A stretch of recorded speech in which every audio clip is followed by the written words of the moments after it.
میاں والی کی آج کی شخصیت گائکی کے بے تاج بادشاہ، legend of Pakistan, pride of performance, صدارتی ایوارڈ یافتہ، ستارے امتیاز یافتہ گلوکار اطاولہ خان نیازی عیسیٰ خیلوی۔ جی ہاں، آپ لوگوں کا اندازہ درست تھا، وہ درد بھری آواز ہمارے اطاولہ خان نیازی عیسیٰ خیلوی صاحب کی تھی، جس نے موسیقی کے ذوق کو ایک نیا رخ دیا۔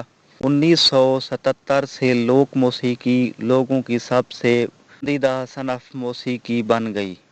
چنگچی رکشہ ڈرائیوری سے لے کر جرنیل تک سب لوگ اطاولہ خان نیازی عیسیٰ خیلوی کی درد بھری آواز کے شیدائی بن گئے۔ بے شمار لوگ جو موسیقی سننا پسند ہی نہیں کرتے تھے، وہ بھی اس آواز کو بڑے شوق سے سننے لگے۔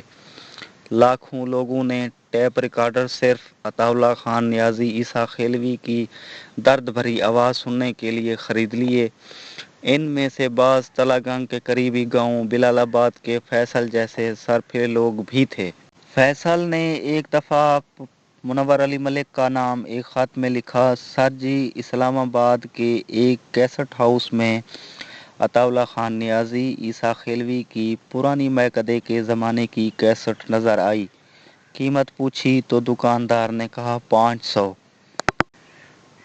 500 روپے؟ سر جی، میں نے اپنا ٹیپ ریکارڈر بیچ کر وہ کیسٹ خرید لی کہ محنت مزدوری کر کے نیا ٹیپ ریکارڈر تو بعد میں خرید لوں گا، یہ کیسٹ پھر شاید ملے نہ ملے۔ لوک موسیقی کی بے پناہ مقبولیت کو دیکھ کر مرحومہ نازیہ حسن جیسی مقبول ترین پاپ سنگر بھی ٹہلی دے تھلے بہہ گئے، جیسے گیت گانے پر مجبور ہو گئیں۔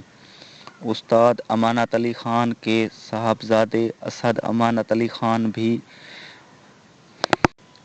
پبیاں بھر نچدی پھراں گانے لگے: اب اس گلی میں آ ہی گئے ہیں تو ایک دو دن ادھر ہی قیام کر لیں، پھر واپس داؤد خیل جائیں گے، چلنا تو آپ کو بہرحال میری۔ منور علی ملک نے کہا: شام 8 بجے کے قریب عطیل صاحب میرے ہاں آتے اور ہم اطاولہ خان عیسیٰ خیلوی کی محفل میں شرکت کے لیے روانہ ہو جاتے۔ یہ محفل اطاولہ خان عیسیٰ خیلوی کے آبائی گھر سے محلے ایک الگ احاطے میں واقع 3 کمروں کی قطار کے درمیانی کمرے میں منعقد ہوتی تھی۔ اس کمرے کا نام عطیل صاحب نے میکدہ رکھ دیا۔ میکدے کے کمرے میں اطاولہ خان عیسیٰ خیلوی نے کبھی شراب نوشی نہ کی۔ اس کے دائیں جانب والے کمرے میں اطاولہ خان نیازی عیسیٰ خیلوی کا ہارمونیم اور تھوڑا بہت پینے کا سامان پڑا ہوتا تھا۔ کمرے کا پچھلا دروازہ گھر کے صحن میں کھلتا تھا۔ اطاولہ عیسیٰ خیلوی اسی دروازے سے کمرے میں آتے اور ادھر ہی تھوڑا بہت پیتے اور ہارمونیم اٹھا کر میکدے کے کمرے میں آ جاتے تھے۔ میکدے میں سب سے الیگ سلیگ کے بعد اطاولہ خان عیسیٰ خیلوی ہارمونیم پہ کسی گیت کی دھن چھیڑتے اور پھر تقریباً آدھی رات تک اطاولہ خان عیسیٰ خیلوی نغمہ سرائی کرتے اور ہم سے داد تحسین وصول کرتے۔ کیا زمانہ تھا جب تک اطاولہ خان عیسیٰ خیلوی عیسیٰ خیل میں رہے، یہ محفل بلا ناغہ منعقد ہوتی رہی۔ صرف عشرہ محرم اور عید میلاد کے موقع پر ناغہ ہوتا تھا۔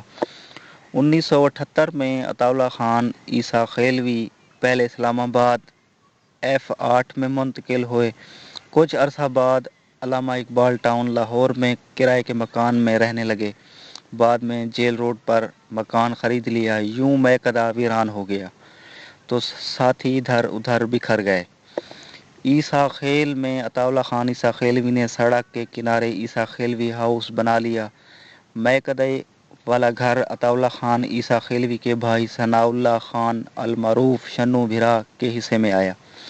بہت جی چاہتا تھا کہ کبھی ایک رات میکدہ دوبارہ آباد ہو جائے، مگر اب وہ پہلے والی آبادی ممکن نہ تھی، کیونکہ اکثر ساتھی سرحد حیات کے پار زیر زمین جا بسے۔ پھر ایک دن اطاولہ خان عیسیٰ خیلوی نے بتایا کہ میکدے والا مکان شنو بھیرا نے بیچ دیا۔ وہ شاخ ہی نہ رہی جس پہ آشیانہ تھا۔ آپ تمام دوستوں کو ہمارے AHMC پروڈکشن